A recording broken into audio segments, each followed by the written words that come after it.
Bonjour les passionnés. Bon voilà, ce matin je me suis tiré une petite carte avec l'oracle des arts divinatoires.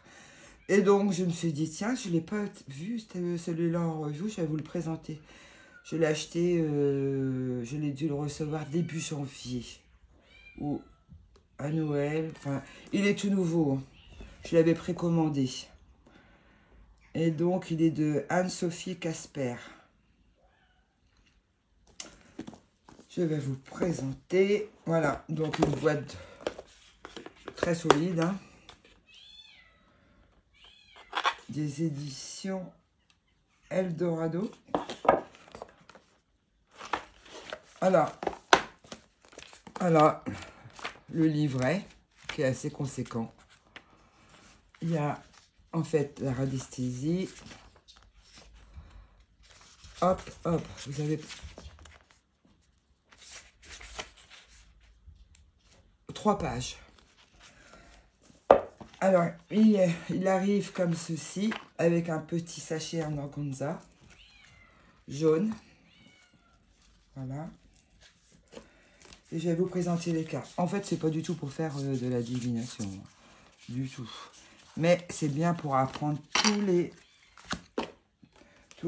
vraiment tous les arts divinatoires qu'il y a. Il y en a plein que je connaissais même pas du tout. Et donc là c'est sympa pour ça. Donc le dos il est comme ça. Les cartes sont en bonne qualité. Format oracle. Voilà. Il y en a, vous allez découvrir avec moi. Ça par exemple avec les lampes.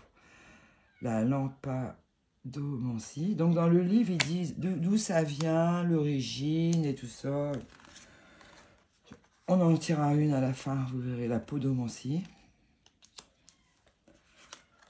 La dendromancie. Là, c'est avec les animaux. La cynomancie. La séromancie. Ah bah, je vous montre en même temps ça me fait penser. J'ai reçu ça.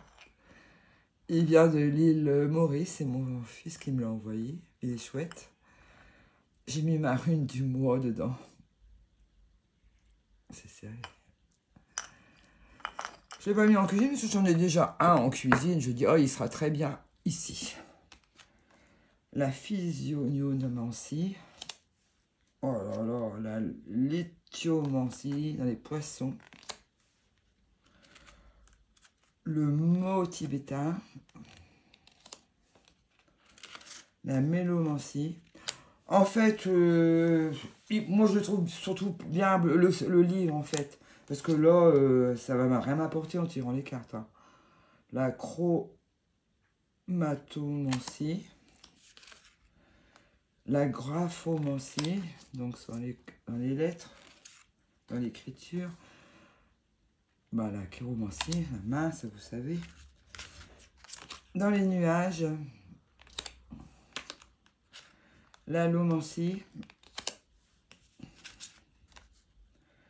La néphomancie. Ce matin, je vais vous montrer celle que j'ai tirée. La runomancie, la photo de la boîte. La kibomancie. La taromancie, bien entendu. L'omiku, ça c'est japonais. La gémomancie. Ça c'est la lithothérapie. C'est l'eau de nom en fait. La nyphotomancie. La caféomancie. Non, le café. Le pendule. L'ornithomancie. La géomancie. La catromancie.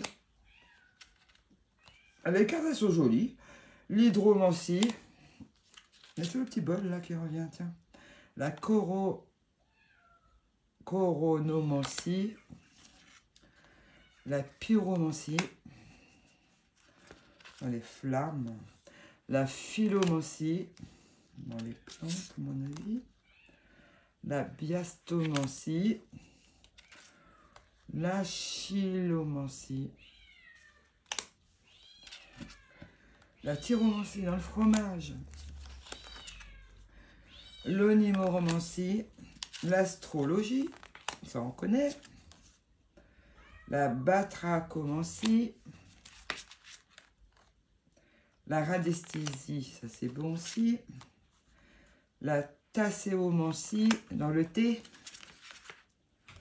l'énaptromancie dans les miroirs, la bibliomancie, la ménomancie. Et moi j'ai sorti celle-là ce matin, la cristallomancie, la boule de cristal. Donc peut-être que je ferai mieux d'étudier vraiment ça. Enfin, je pense. On va tirer une carte et puis je vais vous dire ce qu'ils disent. Peut-être pas tout. Voilà.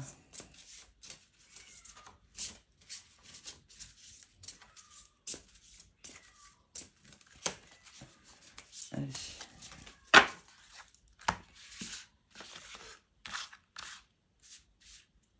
Toi, hop. Ah. Avec les chiens. La cynomancie. La cynomancie. Elles ne sont pas numérotées, donc il faut que je cherche.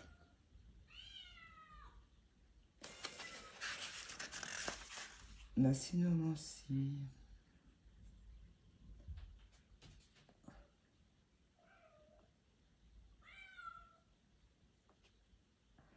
La Kali.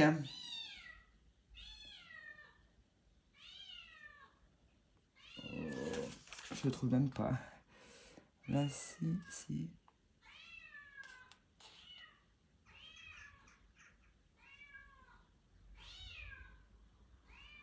Putain, mais c'est fou, je vois pas. La cynomancie.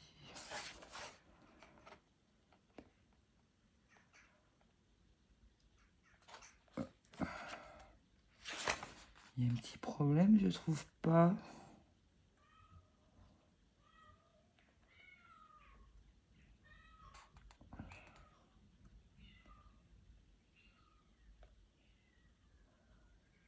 La séromancie. Si. Eh mais c'est fou ça.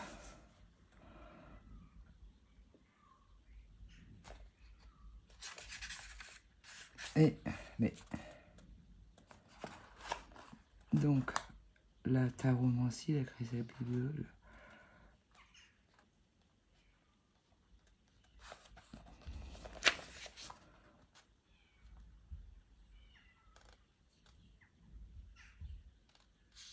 Mais c'est pas possible. C'est pas possible. Bon, je vais vous montrer. Est-ce que vous trouvez?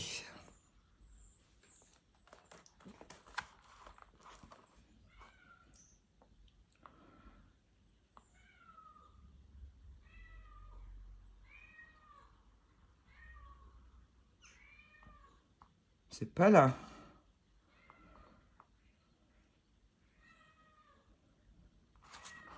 Et ici.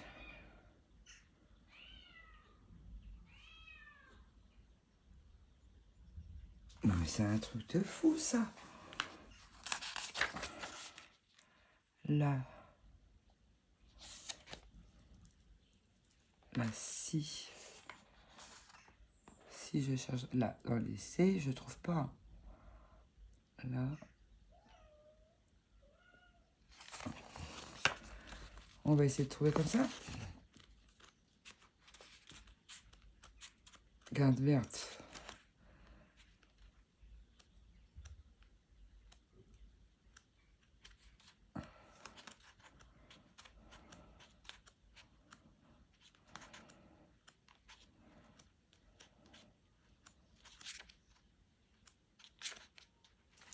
Dans les oiseaux.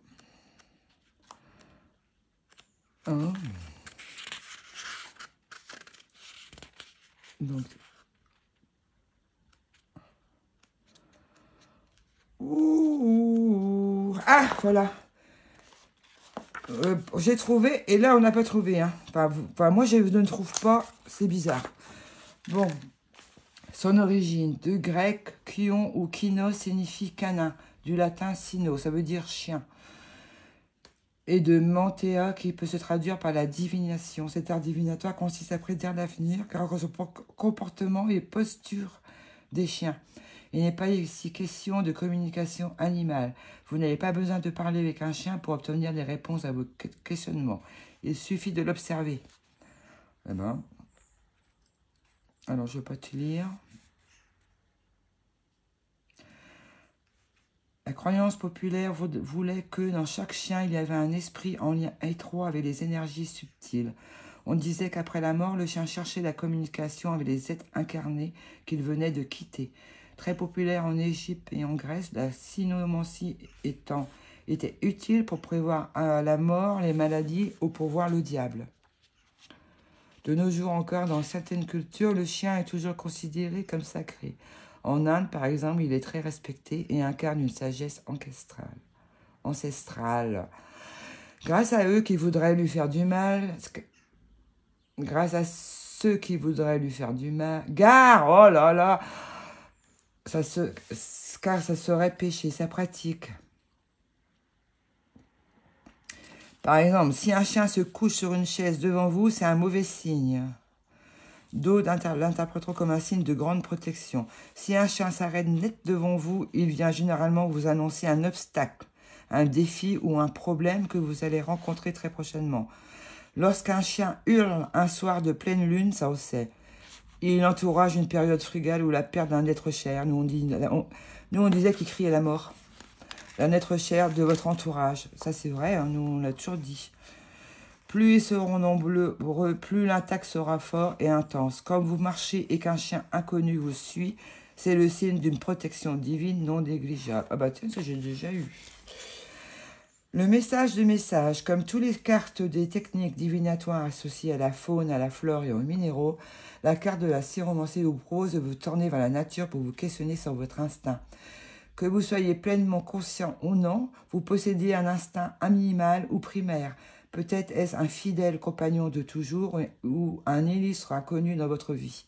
Quelle que soit la nature de votre relation avec lui, cette carte de la syromancie n'arrive pas par hasard dans votre tirage. Elle vous rappelle l'importance de cultiver une meilleure connexion intuitive avec votre instinct. Écoutez-vous et exploitez-vous régulièrement votre sixième sens. Tout être animé possédant une âme, qu'elle soit animale ou humain, est naturellement doté d'un canal intuitif. Par ce biais, il reçoit des messages, des signes et de précieuses informations de guidance qui résonnent avec son âme et vibrent avec son corps. Que pouvez-vous mettre en place dès à présent pour vous connecter avec votre instinct intuitif? Autant de pistes à explorer et dont les réponses se trouvent sûrement dans la pratique divinatoire de la cynomancie. Sa citation, pardon. Notre instinct devrait être notre propre principal guide. Marcel Proust. Voilà, bon.